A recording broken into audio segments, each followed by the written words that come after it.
Thursday, I received a call, and it sounded an awful lot like Danny Saint. Okay, so when I tried to get details, the person said they were from the police, and when I tried to get details of the phone call, they hung up on me. Okay, so this is how it works. So I apologized to Mrs. Beecham. Okay, and I'm going to get into this.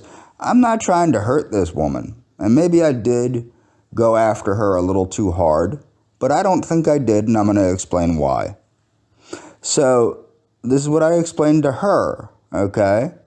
I said, so last night at around 6:30 p.m., I received a call from an individual identifying himself as a Pittsburgh police officer. That said, if I didn't stop trying to meaning he said, if I didn't stop trying to contact you, a warrant would be issued for my arrest. Now, people don't understand this, but you can't just issue a warrant for somebody's arrest. She would have to go get a order of protection, like a protection from abuse order from me, for me and all that nonsense. Police can't issue a warrant. A judge has to issue a warrant. Okay, the police can't do that. Okay? And then they hung up on, but then they hung up on me before I could get a badge number or ask any questions or even a name. Like usually when a cop goes, they'll go, I'm officer so-and-so, or I'm sergeant so-and-so, or I'm lieutenant so-and-so. They don't usually give you their badge number unless you ask. Some places do. Some cities do. I've never dealt with the Pittsburgh police before, so I really don't know. So the next day I checked into the matter with the Pittsburgh police. I told her I checked into the matter today with the Pittsburgh Bureau of Police. I spoke to a police officer, I should say, that said it didn't sound like anything a Pittsburgh police officer would do because of how unprofessional it was. I just wanted to, and I told her, I said, I just wanted to let you know I am sorry if my voicing my opinions upset you, but to be 100% honest, you really did screw up big time, okay? I unfortunately have been encouraged to take legal action against Lenape Valley Foundation. Unfortunately, this should say by Representative Tina Davis's office. Now, unfortunately, I said and for whatever reason I said county rep. It's not. She's a state rep. But it wasn't her, of course. It was a lawyer in her office that encouraged me to do that. Now, that's not the only person that's encouraged me to take legal action against this place. The psychiatrist that determined that I wasn't psychotic based on these people's misdiagnosis of me encouraged me to take legal action against this place and against the doctor that 302'd me. Personally, okay? It's very uncommon for a psychiatrist to agree with the patient that's being 302'd, okay? Very uncommon for that, and it's even more uncommon for a doctor, any doctor, to encourage you to sue another doctor, okay? So I honestly do hope that you're well. It just really sucks that by the time I honestly did trust you, and I did trust you, and she did. She kept trying to build up my trust in her as a mental health professional, and she eventually did. And I said, this crap happens, I go, I hope it wasn't a friend of yours that called me because they sound exactly like the fake lawyers and other people that have been harassing me for years. I really hope that you're not connected with this crap, but I also did trust you and was wrong. So who knows? Take care of yourself and I will lay off. If I caused you any anxiety issues or psychophysiological discomfort, I am genuinely sorry. I know how it feels. I am utterly disgusted with mental health professionals. I honestly do think you're a decent person. You just turned out to be an awful therapist for me due to whatever prejudices you hold inside. Now, this is what you have to understand. I don't think Mrs. Beecham is a horrible person. In fact, I think she's quite a sweet person, okay? I also don't think that she's a stupid person. I actually think she's quite intelligent. Okay? I think what happened with Mrs. Beecham is Mrs. Beecham was abused. That's why it says she's a survivor. Okay? When somebody gets as worked up as she does when somebody raises their voice, that's generally a sign. It's called hypervigilance. When she gets really scared and agitated and stuff, that's what's called hypervigilance. It's a sign of post-traumatic stress disorder. Now, that could be explained to combat exhaustion if she was deployed in combat, but being that she stated that she's a survivor, I would assume that's a survivor of domestic abuse. I would assume that that's probably where the post-traumatic stress disorder comes from. Now, that might be why she had such a good time understanding my post-traumatic stress disorder. She might be a fellow sufferer of PTSD.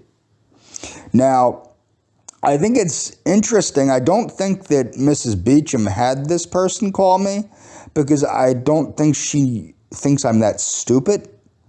I do know that she admired my intelligence very much. Okay, she did admire my intelligence to a great deal. She explained that to me, particularly my knowledge base in medicine, particularly anti-aging medicine, particularly in the field of exercise and diet. She really did admire my intelligence. I believe that. I believe her when she said that. She had no reason to lie to me.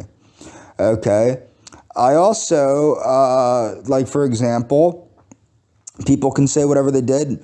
You know, did I ask her out before she discharged me? Of course I did. I think she's an exceptional person. Okay? I did ask her out. She never said no, actually. That's what's interesting. She didn't actually say no.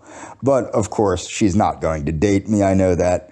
The point is, was she attracted to me? Yes, I know she was attracted to me. How do I know she was attracted to me? She would blush and act stupid around me. Okay? And I know that she really, really, really admired my intelligence. Okay? I know that. And the thing is, I really didn't want to have a problem with this girl. I did everything I could to trust her and believe her. What really did me in was that county report that showed that she lied. Okay? She lied. When she wanted that information, those emails, to prove, she said to prove that I was telling the truth about being stalked, threatened, and harassed. Okay? That's what she said. It didn't have anything to do with proving I was telling the truth. She wanted them because she said there was a lot of things online that made me look very bad. And there are. But I kept telling her, and I kept telling everybody at this agency, they're not my videos. They're not accurate depictions of me. If you do a criminal background check of me, you will see that these are not accurate depictions of me or of my lifestyle or of my history. And I do have a brother that has engaged in numerous criminal activities and given false identification to police. What's sad is she knew all of this because it has affected my life so badly. She knew all this because I brought it up in therapy, and she still went and she still believed the bullshit. Now, I do believe she was remorseful, okay, but I think that she likes her job too much to tell the truth. And I think she knows that if she tells the truth, unfortunately with mental health, it's very incestuous, and everybody knows everybody everywhere. So the people at Lenape Valley know the people at Pendle Mental Health, know the people at the county, know the people at Magellan, know the people at everywhere. And if you screw over one agency, you're screwed. It's worse than being dishonorably discharged from the military if you want to work in mental health. I know that for a fact. Now, the problem is, like I said, I think she was an awful therapist. Okay, and I think she, unfortunately, at this point in time, is an awful therapist. When I first started talking to her, she was telling me about how she wanted to work on her PhD and go into teaching. Now I understand why. Okay, at the time I couldn't understand why, because she's such a technically good therapist. She understands therapeutic modes. She's a very nice person. She's a very understanding person. She's a very caring person. I think that she would make a wonderful therapist if she got her own emotional bullshit under control. Okay, I do. But at this current point in time, she is not a particularly good therapist because of her own issues that are probably not her fault, okay? It's not her fault if somebody else abused her.